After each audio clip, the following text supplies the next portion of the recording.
addition to the development of metrics, subnational governments and other actors now increasingly have tools and institutional frameworks available to support them in implementing actions towards such science-based targets. First, looking at what is the biodiversity, what is the status of biodiversity on the ground, what are they dealing with? So the decisions that are made locally in terms of where to build, how to build, and how to build with nature, in harmony with nature, are critical. In order to do that, you first have to understand what your nature is.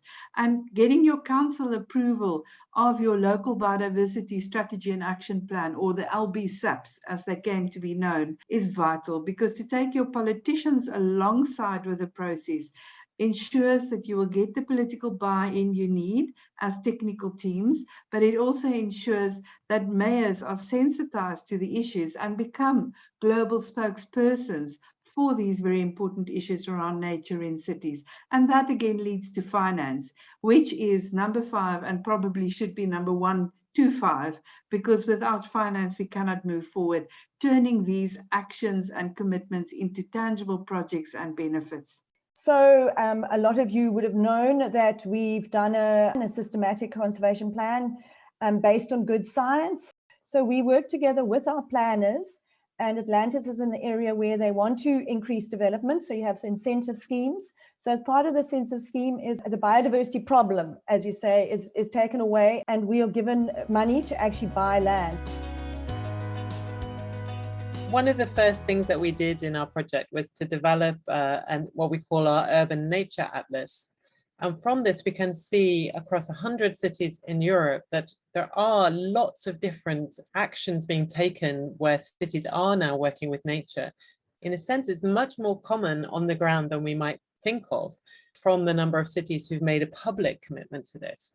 So we can see all sorts of different kinds of actions taking place. The example of thinking about how do you reduce the temperatures in schools, in urban areas, a challenge that is increasingly affecting southern parts of Europe and indeed elsewhere, where children are missing education because of buildings being too hot. But no one business model, not just focusing on the energy efficiency benefits that green roofs could give, or the risk reduction of extreme heat events, or about a healthier school environment and nature-based education. No one of these models by themselves would generate enough economic and social return on investment to make the business case. But instead, you need to think about bringing them together. Cities must and can act to reduce their ecological footprints at all levels of their territory.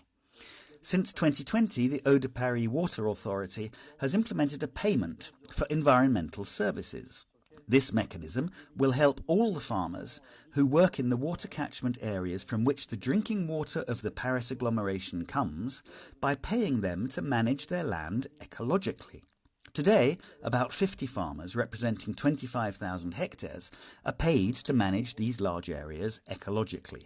Our objective, and this is a first in France, is to manage ecologically and as efficiently as possible the 145,000 hectares located upstream of the Paris conurbation, to manage them so that the water that supplies drinking water, but also all the watersheds of our rivers, especially the Seine, are as clean as possible and, of course, favourable to biodiversity.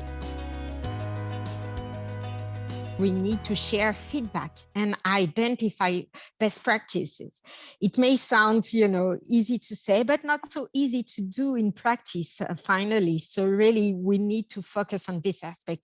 I'm proud to present it on behalf of the partners. This is not an ICLEI initiative, but it's ICLEI, IUCN, the Nature Conservancy, WWF, so many others, the Global Youth Biodiversity Network, so many others have come together to create a shared global platform, accessible and open to cities large and small around the world, where they can connect, learn, share, and inspire each other, but also share with each other how they act, what their policies look like, where their achievements are, how they've managed to do certain things under trying conditions. And it's amazing how the over 200 cities that are already part of this journey have come a long way to actually taking hands and inspiring each other.